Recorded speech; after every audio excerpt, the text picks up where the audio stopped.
नमस्कार, नेपालभ्युज.com को समाचार अपडेटमा यहाँलाई स्वागत छ। सुरुमा आजका हाइलाइट्स। मन्त्री परिषद विस्तार र प्रधान न्यायाधीशलाई जोडेर आएको समाचारप्रति सर्वोच्च अदालतको खण्डन। मन्त्री बनाउने विषय कार्यपालिकाको भएको प्रधान न्यायाधीश राणाको भनाई। मन्त्री परिषद विस्तारको अन्तिम तयारी, तर दलहरूले सरकारमा सहभागी हुने मन्त्री र मन्त्रालयको भागभण्डा अझै टुङ्गो लगाएनन्। इटालीको मिलान शहरमा निजी विमान एक भवनमा ठोकियो, दुर्घटनामा 8 जनाको मृत्यु। र साफ च्याम्पियनसिपमा 22 वर्षपछि नेपाली टिम श्रीलङ्का विरुद्ध जितको खोजीमा। खेल नेपाली समयअनुसार राति 9:45 बजे हुने।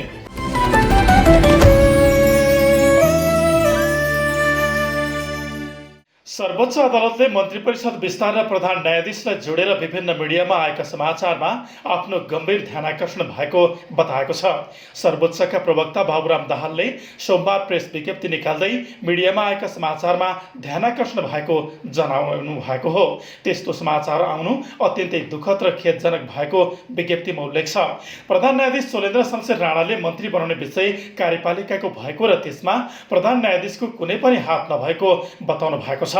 यस्तै सर्वोच्च बार एसोसिएसनका अध्यक्ष पूर्णमान साक्य सहित पदाधिकारी र प्रधान न्यायाधीश बीचको भेटमा प्रधान न्यायाधीश राणाले मन्त्री कसलाई बनाउने भन्ने कुरा विशुद्ध कार्यकारी प्रमुख प्रधानमन्त्री शेरबहादुर देउबाको भएको र त्यसमा प्रधान न्यायाधीशको कुनै हात नहुने भन्दै बाहिर आएको समाचारको विषयमा गम्भीर भएको बताउनु भएको थियो। प्रधान न्यायाधीशले मन्त्रीमा भाग मागेको विषय सम्बन्धी समाचार शनिबार सार्वजनिक भएको थियो। प्रधान न्यायाधीश राणाले यस विषयमा आएको समाचार सत्य नभएको पनि दाबी गर्नुभयो।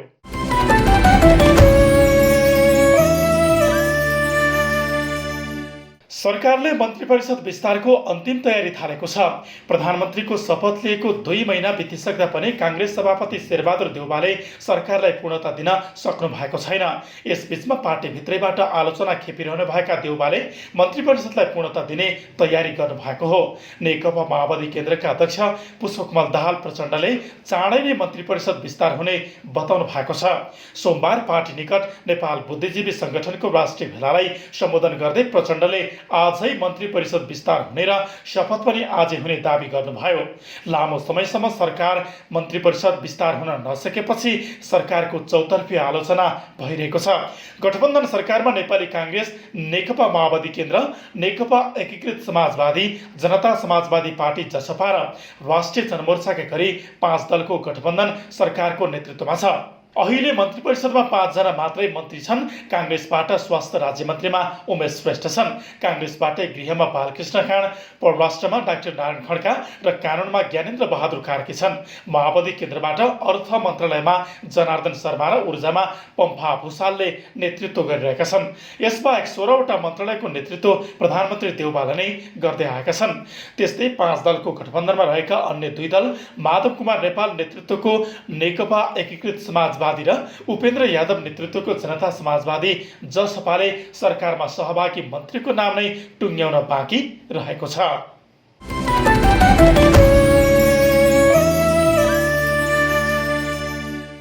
नेत्र विक्रम चन्द नेतृत्वको नेकपाले अघिल्लो सरकारसँग भएको 3 बुँदे सहमति कार्यान्वयन गराउनका लागि प्रधानमन्त्री शेरबहादुर देउबालाई ज्ञापन पत्र बुझाएको छ। सम्झौता भएको 6 महिना पुग्नै लाग्दा पनि सहमति कार्यान्वयन नभएको भन्दै विप्लव नेतृत्वको नेकपाले प्रधानमन्त्री देउबालाई ज्ञापन पत्र बुझाएको हो। नेकपाका नेता खड्गबहादुर विश्वकर्मा प्रकाण्डले देउबालाई ज्ञापन पत्र बुझाउनुभयो। 21 असोजमा केपी शर्मा ओली नेतृत्वको पूर्ववर्ती सरकार र विप्लवबीच 3 बुँदे सहमति भएको 6 महिना पुग्दैछ। देउबा नेतृत्वमा सरकार बने लगतै आफूहरूले सहमतिको विषयमा ध्यानाकर्षण गराएको तर सहमति कार्यान्वयनतर्फ चासो नदिएको आरोप नेकपाको छ। सरकारले सहमति कार्यान्वयनतर्फ ध्यान नदिँदा थुप्रै प्रश्न र आशंका जन्माउन उठ्न थालेको नेकपाले जनाएको छ। अहिलेसम्म पनि बन्दी नेता कार्यकर्ता रिहा नहुनु, मुद्दा खारेज नहुनुले आफ्नो पार्टी बन्दी नेता कार्यकर्ताहरू, उनीहरूका परिवारजन र नेपाली जनतामा आक्रोश र चिन्ता पैदा भएको पत्रमा उल्लेख छ।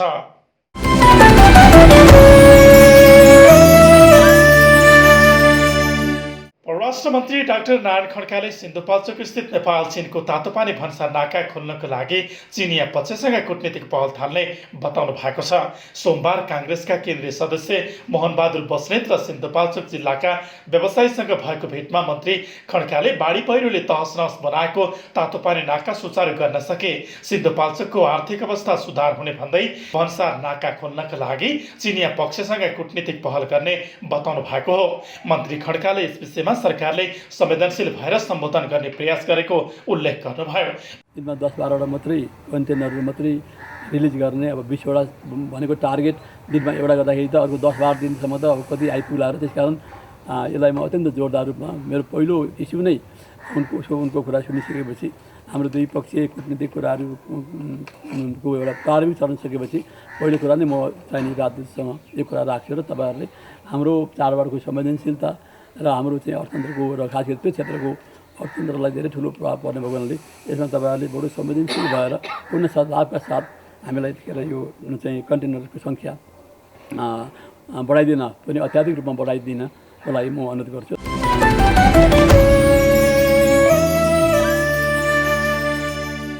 भाडा समायोजनको माग राख्दै काठमाडौँमा चल्ने अधिकांश सार्वजनिक यातायातका साधनले सोमबार सेवा बन्द गरेका छन्। सार्वजनिक यातायात केन्द्रीय महासङ्घ नेपालको आह्वानमा काठमाडौँ उपत्यकाभित्र र छोटो दूरीमा चल्ने सवारीको सेवा बन्द गरिएको हो।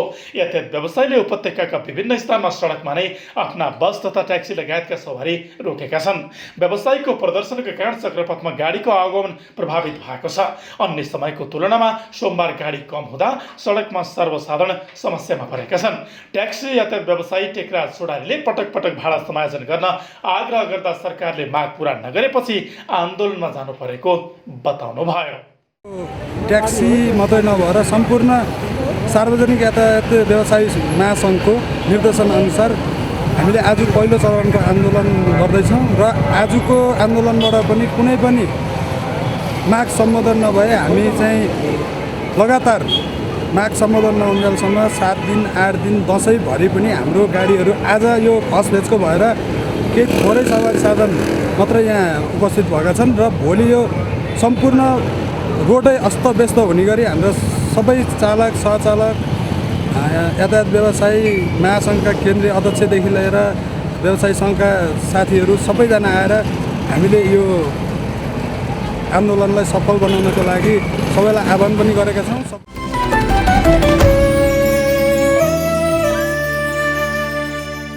पुँजी बजार निरन्तर ओह्रालो लाग्दा पनि नियामक निकायहरूले सुधारका लागि पहल नगरेको भन्दै सेयर लगानीकर्ताले विरोध प्रदर्शन गरेका छन्। सोमबार काठमाडौँको माइतीघरमा विभिन्न माग राख्दै उनीहरूले प्रदर्शन गरेका हुन्। स्वतन्त्र पुँजी बजार सुधार सङ्घको आह्वानमा भएको प्रदर्शनमा लगानीकर्ताले मेरो सेयर र टिएमएसको समस्या छिटो समाधान गर, सेयर बजार माथिको अनावश्यक हस्तक्षेप बन्द गर लगायतका प्लेकार्ड प्रदर्शन गरेका छन्।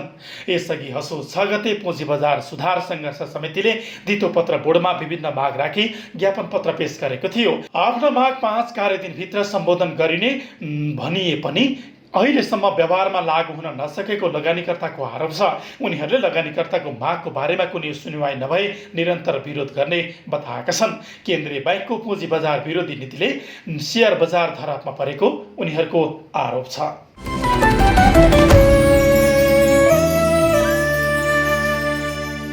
इटालीको मिलान शहरमा निजी विमान एक भवनमा ठोकिँदा 8 जनाको मृत्यु भएको छ। मिलानको निलेट विमानस्थलमा उडेको विमान सर्डिना टापुतर्फ जाँदै गरेको थियो। उक्त विमान रोमानियन बिलियनर ड्यान पेट्रेस्क्यूले उडाइरहेका थिए। दुर्घटनामा 68 वर्षीय ड्यानसँगै उनकी श्रीमती र छोराको समेत मृत्यु भएको बताइएको छ। विमान एक कार्यालयको खाली भवनमा ठोकिएपछि आगलागी भएको थियो। पार्किङमा रहेका सयौं कारहरू नष्ट भएका थिए। दुर्घटनाबारे अनुसन्धान सुरु गरिएको छ। केही प्रत्यक्षदर्शीले भवनमा ठोकिनु अघि नै विमान आगो लागेको बताएका छन्।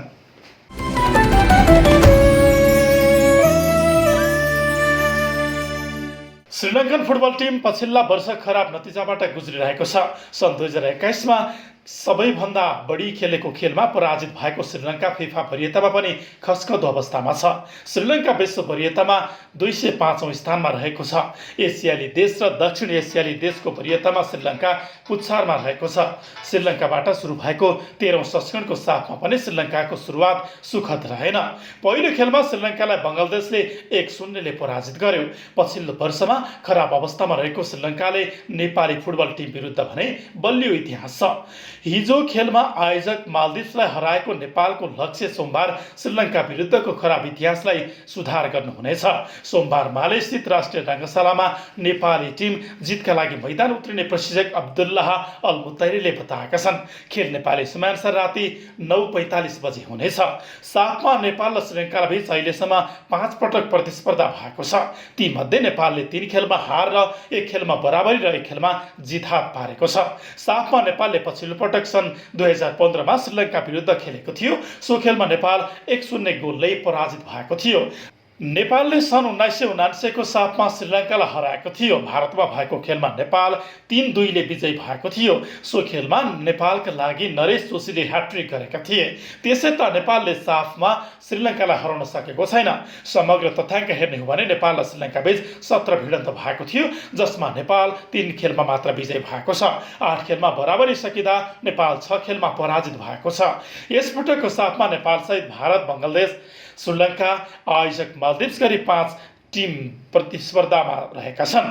5 टिमले एक आपसमा खेलेपछि शीर्ष 2 टिम बीच उपाधि भिडन्त हुनेछ।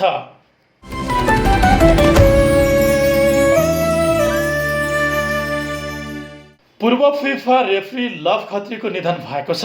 मेडिसिटी अस्पतालमा उपचारको क्रममा सोमबार बिहान खत्रीको निधन भएको हो। सोमबार बिहान मर्निङ वाक गरेर नुहाउनका लागि बाथरुममा छिरेका खत्री लडेपछि उपचारका लागि मेडिसिटी अस्पताल पुर्याइएको थियो। खेलाडीको रूपमा खत्रीले करिब 1 दशक घरेलु फुटबलमा बिताउनु भएको थियो।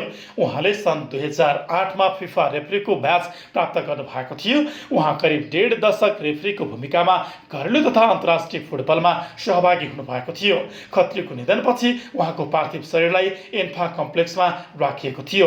एन्फा कम्प्लेक्समा एन्फा पदाधिकारीले एन्फाको झण्डा उडाएका थिए।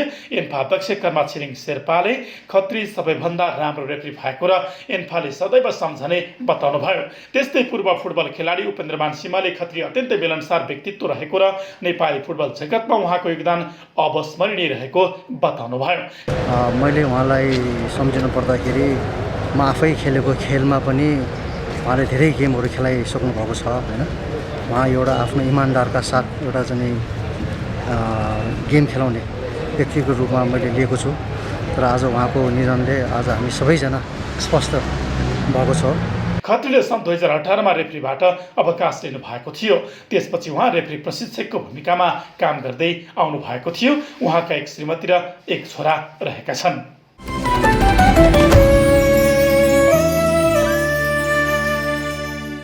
जाँदा जाँदै मुख्य खबर पुनः एकपटक। मन्त्री परिषद विस्तार र प्रधान न्यायाधीशलाई जोडेर आएको समाचारप्रति सर्वोच्च अदालतको खण्डन। मन्त्री बनाउने विषय कार्यपालिकाको भएको प्रधान न्यायाधीश राणाको भनाई। मन्त्री परिषद विस्तारको अन्तिम तयारी, तर दलहरूले सरकारमा सहभागी हुने मन्त्री र मन्त्रालयको भागभण्डा अझै टुङ्गो लगाएनन्। इटालीको मिलान सहरमा निजी विमान एक भवनमा ठोकियो। दुर्घटनामा 8 जनाको मृत्यु। र साफ च्याम्पियनसिपमा 22 वर्षपछि नेपाली टिम श्रीलङ्का विरुद्ध जितको खोजीमा। खेल नेपाली समयअनुसार राति 9:45 बजे हुने। खुसीको कनेक्सन गरी फुटबल हेर्ने हो, डिसोको जडामा स्पेन जाने हो। यो पर्वमा डिसोम जडान गरी लकी ड्र मार्फत 4 जना भाग्यशाली विजेता स्पेन जानुहोस्। साथमा ला लिगाको रु 2000 पर्ने सिजन टिकट पनि सित्तैमा पाउनुहोस्। यो योजना डिसोम फाइबर नेट, सिम टिभी र प्रभु टिभीको जडानमा पनि लागू हुनेछ। ह्याप्पी पर्वको ह्याप्पी कनेक्सन। डिसोम, खुसीको कनेक्सन। समाचार अपडेटका लागि नेपालभ्युज.com लगइन गर्दै गर्नुहोला। धन्यवाद।